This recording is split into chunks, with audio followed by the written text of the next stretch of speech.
So we were taking yesterday a look at the what is known as the India-China dispute, right? India-China border and the areas surrounding the India-China border with regard to the activities which are happening in this particular time, right? Now, in India-China border, we have seen, for example, very simply, that this region, which is known as Tibet, this region which is known as Tibet is basically the problem between India and China. And the real problem between India and China, as we have identified yesterday, is the boundary that India has with Tibet. Okay, and that is the interpretative problem, meaning the way that the Chinese and the Indians give different interpretations to the boundary with Tibet. That is the question that we are currently stuck at. The Chinese have the claim upon Tibetan region. So just imagine something like this. Then let's say, for example, if this is what the Chinese call the line of actual, what the let's say this is what Indians call the Johnson line, and this is what the Indians call the McMahon line, right? So Johnson line is what you can understand as a kind of a area in the western sector. I think I had shown you the map yesterday, western sector, and McMahon line is the area which is known in the eastern sector.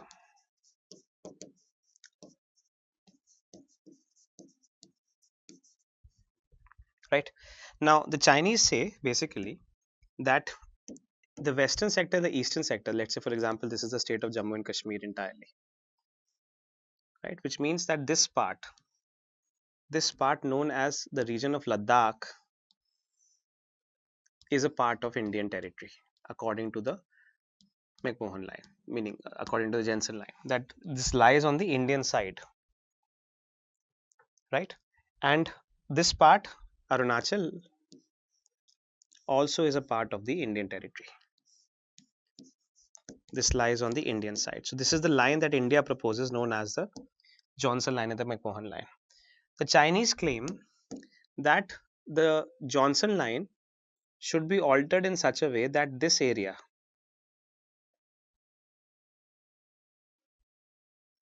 and this area, okay, this should be a part of the Chinese territory. So basically, very simply, Indian line is configured as this one,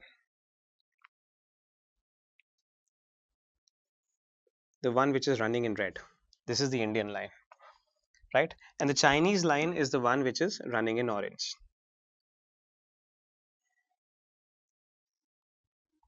This line in orange is what is known by the Chinese as the line of actual control, and therefore it is from there that the Chinese have, in a way, taken a cue of understanding how the Indian and the Chinese interpretations of these borders are different. So naturally, the Chinese are going to lay a claim upon this area. They will lay a claim upon the Aksai Chin region over here, and they will lay a claim upon the Arunachal region over here. Okay, this is basically how the Chinese have been, deciphered in this sense, to lay a claim upon the region of Arunachal, Aksai Chin, and to lay a claim upon the region of Arunachal. This is what the Chinese have been, in a way, creating with difficulties for India about, right? So we understand the Johnson line, the McMahon line, and the line of actual control. Now, just to give you a sense of what we were yesterday discussing as the McCartney McDonald line.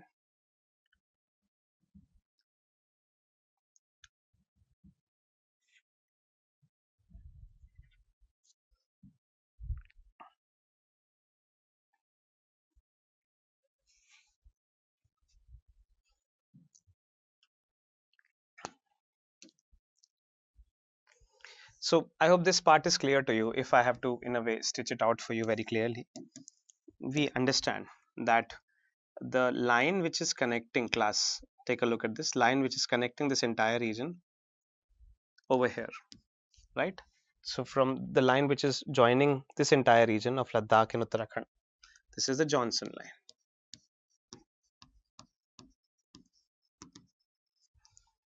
right? And the line which is here, this is the McMahon line, the line which runs from Bhutan to Myanmar. This is the McMahon line. Now the Britishers had, what they had done is they'd taken this area into their control from the Tibetan plateau. They'd taken this area into control from the Tibetan plateau. These were the two areas which were controlled by the Britishers with regard to the, you know, color which was given to the Tibetan plateau. So this entire region was considered a part of the Tibetan plateau, and that is what also makes the Britishers claim certain territories in Bhutan and Nepal also in the northern parts. So they called this entire region a Tibetan plateau, and they wanted to cut it out for India, calling the LAC. So while the in 1865, when you had the creation of what is known as the, so if you take a look at this map over here, you can see how the claims of the Chinese and the Indians differ with respect to this part, right? So you have, very simply speaking, the creation of this thing which we call the McMahon line, and this is what the Chinese claim. So this is what the status of Arunachal is today, administered by India but claimed by China. And they claim Arunachal as a part of the territory of Tibet, which extended till this point, which the Chinese call the line of actual control. So the disputed territory with regard to Arunachal exists for India in this particular area.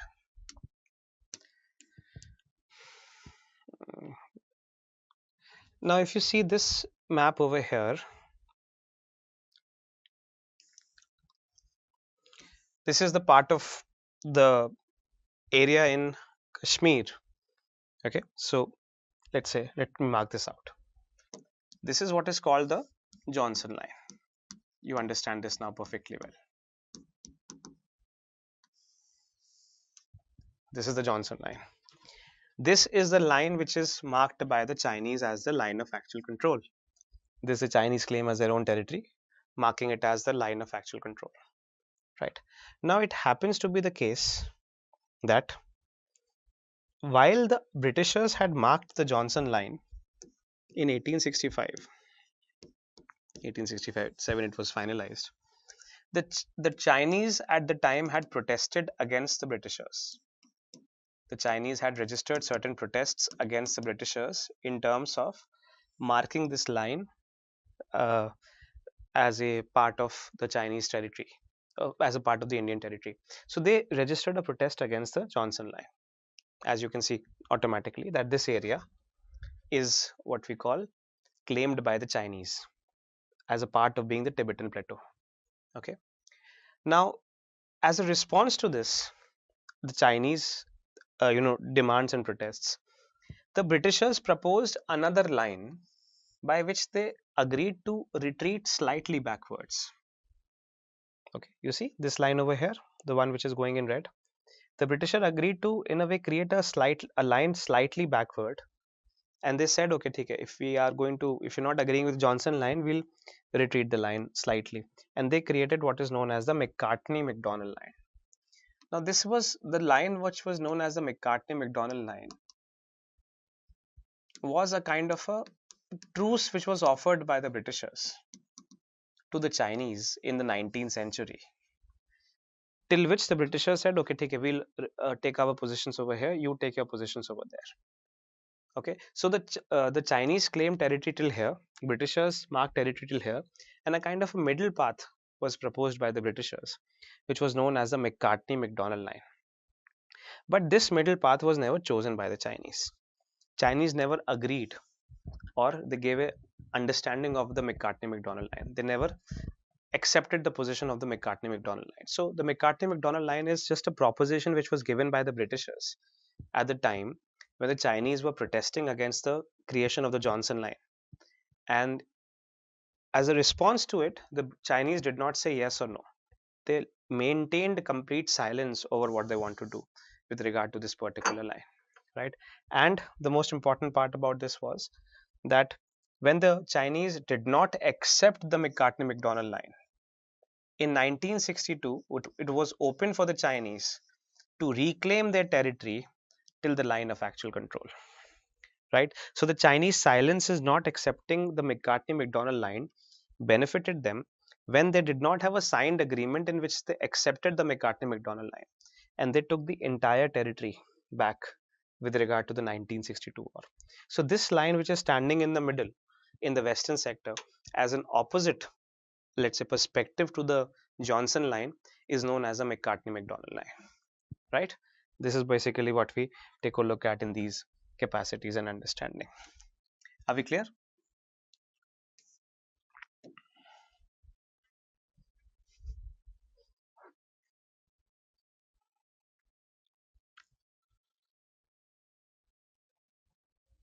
Class, does it make sense to you? So we are discussing, uh, we were taking a look at the entire India-China issue, and we are going to take a look at the entire India-China issue with the perspective of very simple understanding of what is known as the Johnson line plus McMahon line, and also the proposed line known as the McCartney-MacDonald line. Now, McCartney-MacDonald line is very simply the alternate line which existed in the western sector, but it was only a proposal, never accepted by the Chinese. Okay, this was in the western sector. Sometimes this has also been, in a way, told as a kind of a suggestion to solve the problem between the Chinese and the Indians, but nonetheless, this is what the simple understanding of the McCartney-MacDonald line is. And as opposed to this, you take a look at what is known as the line of actual control, LAC. Okay, right. So if you take a look at some maps further on, you can see this map here, Arunachal Pradesh, McMahon line, and the, what you can say, the line of control, line of actual control. Now, if you take a look at this kind of a detailed map of Arunachal Pradesh over here, I'm going to mark certain areas which are going to be important. First is the Bumla Pass, the Bumla, Bumla Pass.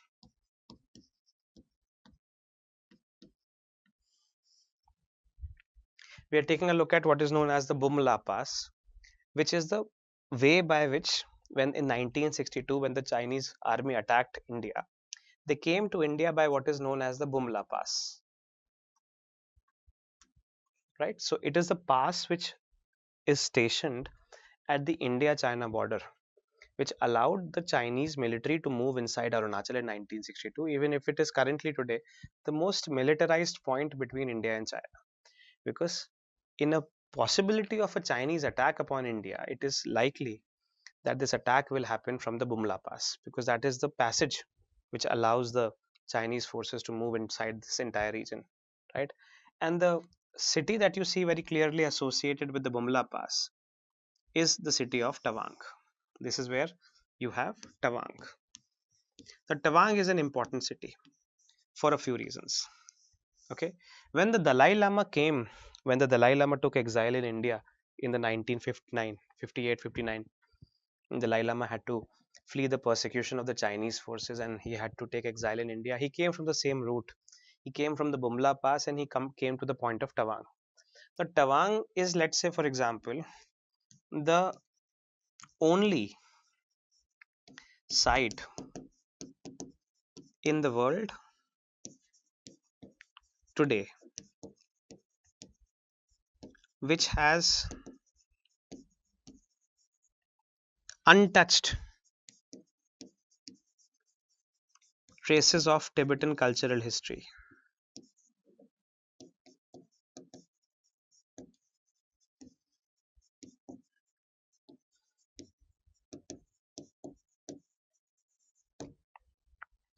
Tawang is the only site in the world today which has traces of untouched Tibetan cultural history. So you have monasteries. A very famous Dalai Lama was, his monastery is made in Tawang. And since Lhasa, LHASA, which used to be the original spot of Tibetan cultural ideas and identities has more or less been destroyed by the Chinese, and all the monasteries and all the religious places have been taken out by the Chinese. The only place which remains currently with regard to the activities of let's say for example, the only place that remains currently in a format which is having the potential of becoming the cultural center for the Tibetan Buddhists is Tawang, and Tawang can be directly accessed through the Bumla Pass. So even in 1962, the next thing that the Chinese entered after the Bumla Pass was the region of Tawang, right? So both of these areas are just standing at the edge of Arunachal, right? At the intersection over here, which is very close to the Bhutan border, right? The Bumla Pass and Tawang. These are two areas that we just might want to take a note of in terms of a geographical understanding. Why? Because one of the things that we see, for example, is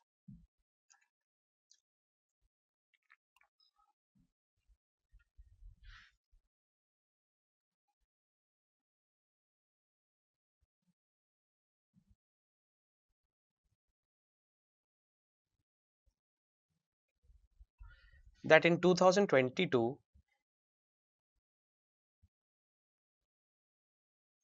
the Chinese forces had launched a bit of an attack on Tawang. Okay, so it is, take a look at this. This is the article which came in the Hindu. Why Tawang matters, understanding its people, its geography, and its vital place in the history of India-China engagement over the past century. This is an article which came in the Hindu. In the backdrop, if you can take a look at the picturesque version of Tawang,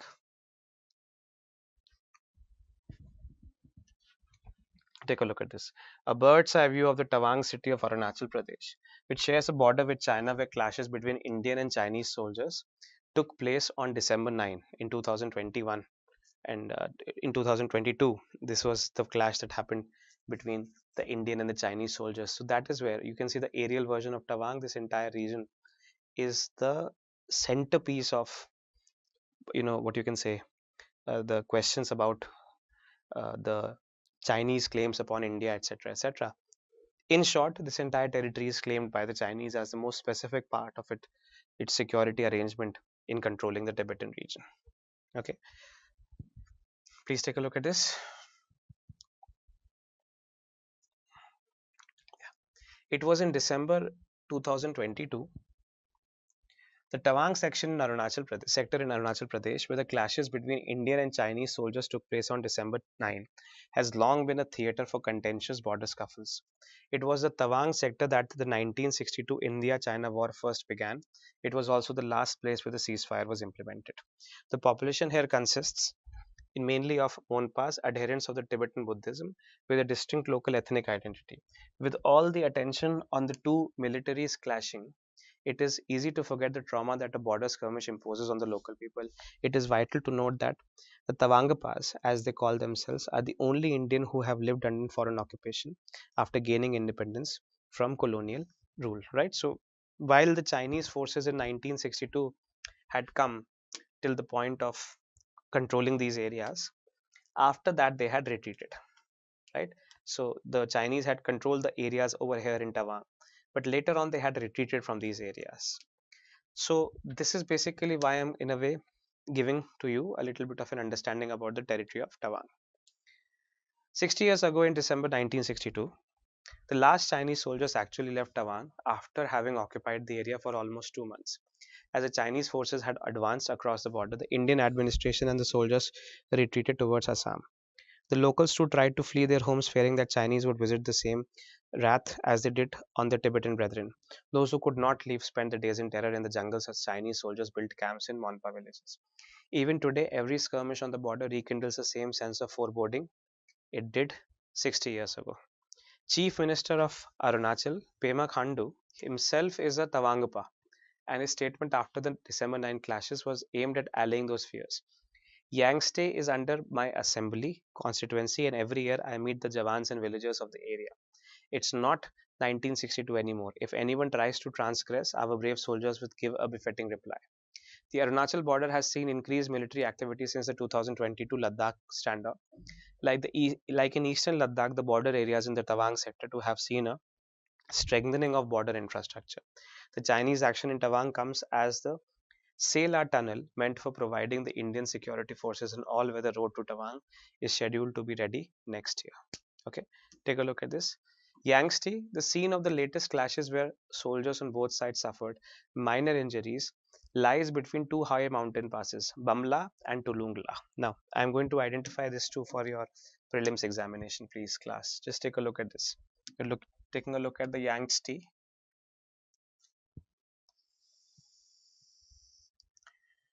Between two high mountain passes, that is Bumla and Tulungla. Please note this. Why am I noting this?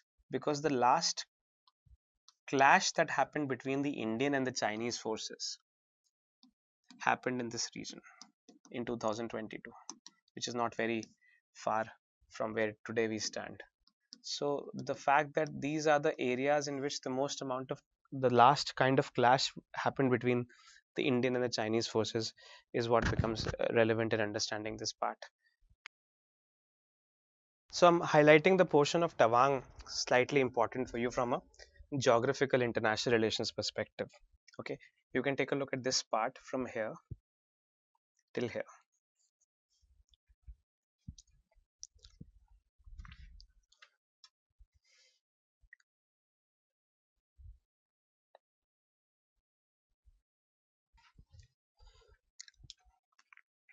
Okay, so with regard to the India-China border areas, I'm going to specify a little bit more focused attention upon Tawang. Action has recently taken place in Tawang, and therefore we are going to just take a look at a highlighted history of how Tawang has been one of the most important areas in this particular activity. You see the defense minister over here addressing a gathering in Tawang with regard to, you know, laying India's claims in this particular region. So you can see how India is present in this region prominently, and the hills that you see on the other side of these hills, the Chinese forces are present. So we are at the most proximate with the Chinese in this area.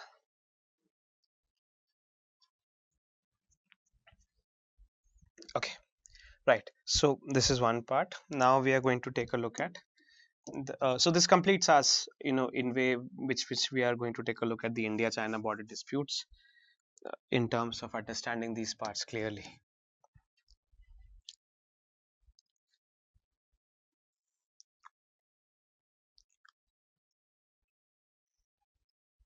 These are areas of Bhutan. You can take a look at this map again. You can get a sense of what we are covering. I hope that this map is clearly understandable right now. Okay, now let's just build a little bit about the Chinese. Let's say once we've covered India, China, just to be sure about this part. Okay, if I'm going to make this kind of a structure of a map, you have India over here. Okay, you have Pakistan over here.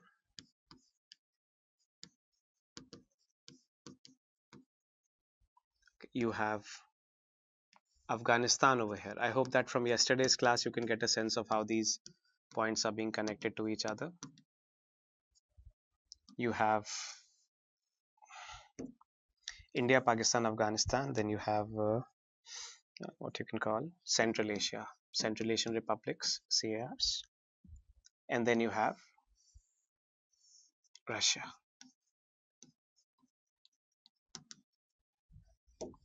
Right? And from Russia, we have taken a look at how the control of the Russian of this region, of what is known as Eastern European region, had created an influence of what is known as the USSR. So you understand this part very clearly now, right? You also understand how India is related to China in these regions, how India and Pakistan and even all of these regions are related to China, People's Republic of China as it is called. Okay, now one part of China that we're going to take a look at slightly more prominently in terms of understanding its geography here is Xinjiang. we are going to take a look at the part of China which is known as Xinjiang. Okay, this is what we're going to take a focus upon, Xinjiang. Right, now let's get a sense of this particular area. This is a map that I sometimes refer to in the classes with regard to understanding a particular reality about China. Okay, this is what is known as the Hu line. Okay, let's say for example, if you take a look at the territory of China, understanding the map of the territory of China.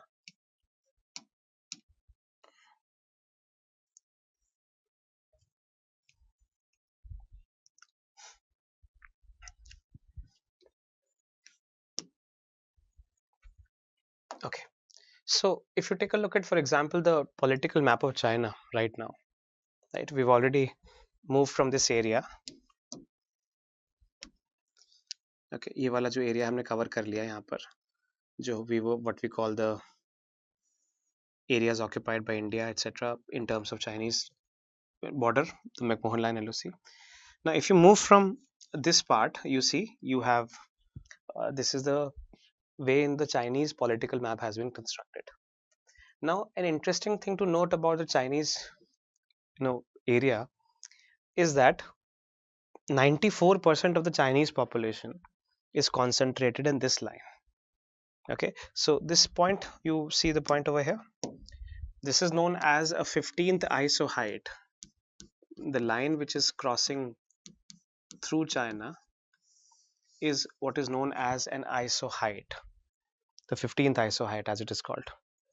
Okay, and the nature, the way in which the 15th ISO height has been developed, it suggests rainfall patterns. The ISO height is a line suggesting rainfall patterns in China. Now, the point that is suggested over here is that 94% of the Chinese population lives on the east of this line. This is the real, exposed area for China. The resources and the material wealth of the Chinese people is stored in the area which is marked over here, right? And in fact, it is only the 6% of the Chinese populations stay in this particular region. Quite interesting to note, right? Which obviously tells you in a way that the role that the Chinese had taken was that initially when the Chinese established the PRC in 1949, you see, People's Republic of China, as the name of the China goes today, was established only in 1949.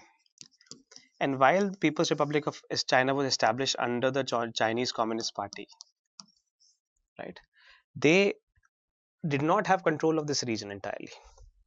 It was the activities of China, first of all, to take control of Tibet.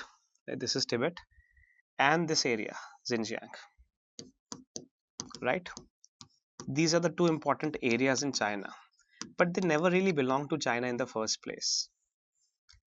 Tibet is ethnically very different from the Chinese people. The people of Tibet follow a point known as Tibetan Buddhism. Xinjiang, this region in China, is largely dominated by what are known as the Uyghurs. And before the Chinese occupation in Xinjiang, Xinjiang was known as East Turkestan. This entire region was called East Turkestan, and it was under the control of the Soviets. Okay, so it was like a sixth Central Asian country. You can see how clearly it is aligned with the region of Central Asia, with Tajikistan, Turkmenistan, and Kazakhstan. Right, so it was also known as a sixth Central Asian country, and the people of Uyghurs practice Islam, so they had the same ethnicity and identity with the Central Asian countries in terms of the practice of Islam.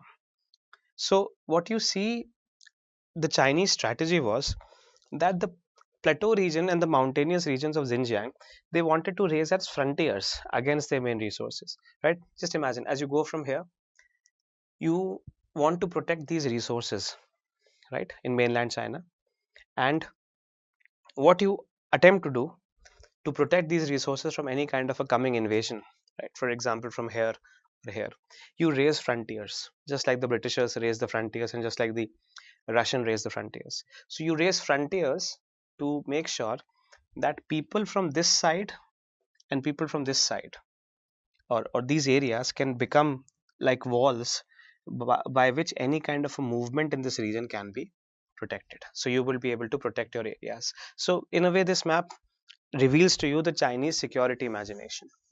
How did the Chinese create a security architecture to protect for themselves the region of the mainland China where the resources of China are kept from the people of Tibet, from the people coming from Central Asia or South Asia, by creating a control over Tibet and creating a control over Xinjiang. And therefore, it is only after 1949 that East Turkestan was taken by Chinese and was named as Xinjiang, and Tibet was taken by Chinese and was named as Zhejiang. The official name that the Chinese have given to Tibet is Zhejiang. Right? The name that the Chinese have given to Tibet is called Zhejiang. Clear? So if you take a look at this map here,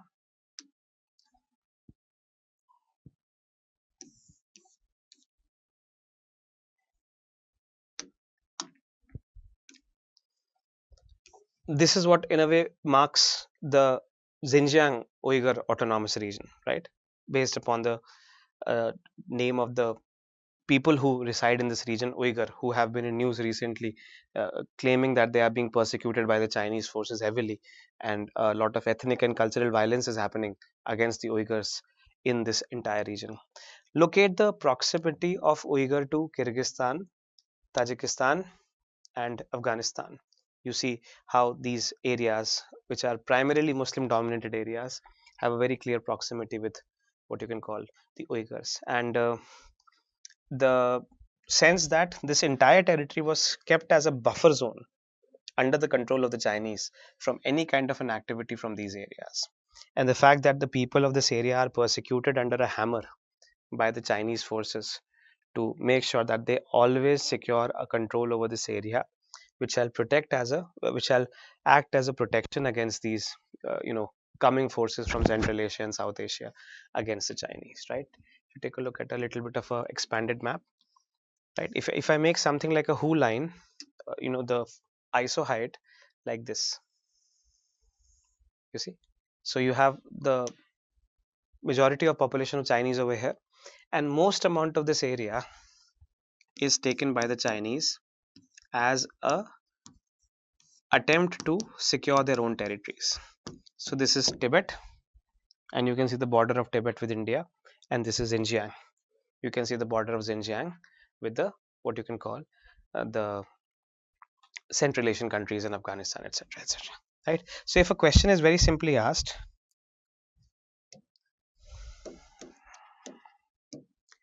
with which of the following countries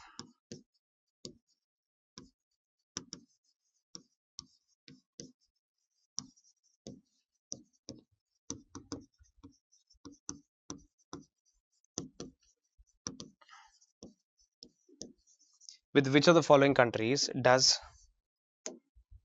Xinjiang province of China,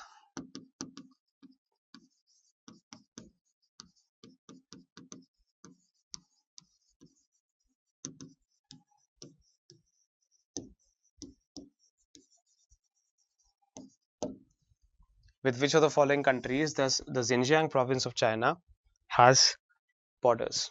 Right? If you take a look at this question and try to answer this question for us, then what do we have?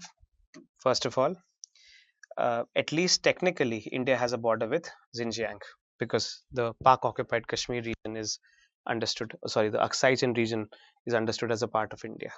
Okay, then there is Pakistan, then there is Afghanistan, then there is Tajikistan, then there is Kyrgyzstan, right? And then you see that it has a border with Kazakhstan, right? So it is surrounded by three Central Asian countries: Tajikistan, Kyrgyzstan, and Kazakhstan, and itself is known as the sixth Central Asian country. Right? You have Afghanistan, you have Pakistan, and you, theoretically speaking, you have India. This part is what is known as the Tibetan region. Clear? And over here you see Mongolia. So just to give you a little bit of a reference about how Xinjiang is placed on the political map of the world. And the reason why we have to take a little bit of a note about Xinjiang is because Xinjiang has almost the same status as Tibetans, that it is an area which is controlled forcibly by the Chinese.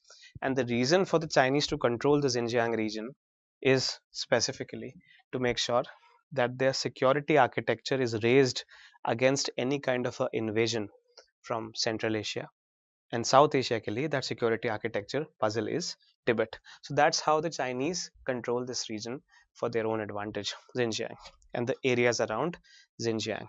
The population living in Xinjiang are the Uyghurs. I am just identifying all of this from the perspective of prelims examination in the current updates. Right?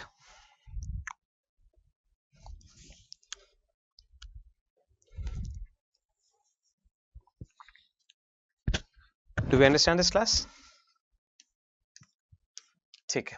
And now just to finish up the part of Chinese, let's take a look at the last piece of the Chinese puzzle in terms of their insecurities. This is Taiwan, right? Very simple to understand. This part is known as the South China Sea.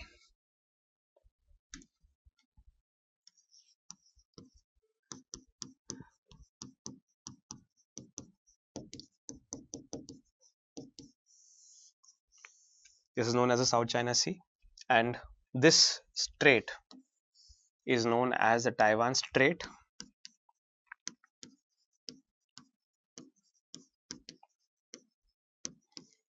Also sometimes known as the Formosa Strait.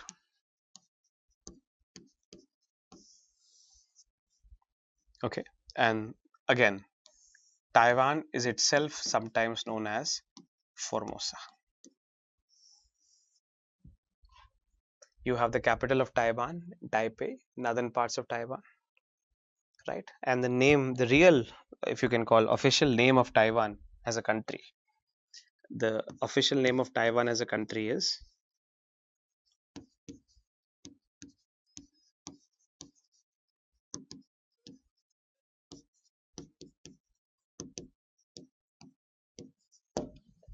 Republic of China brackets Taiwan. It is also known as ROC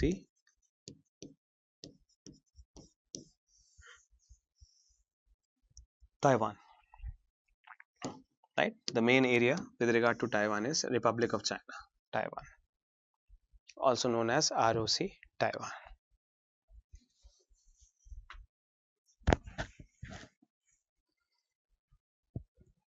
Okay,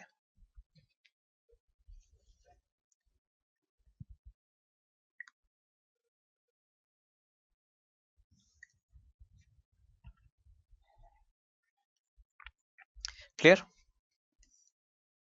Okay, so we have uh, gotten a sense of how this entire activity is working up.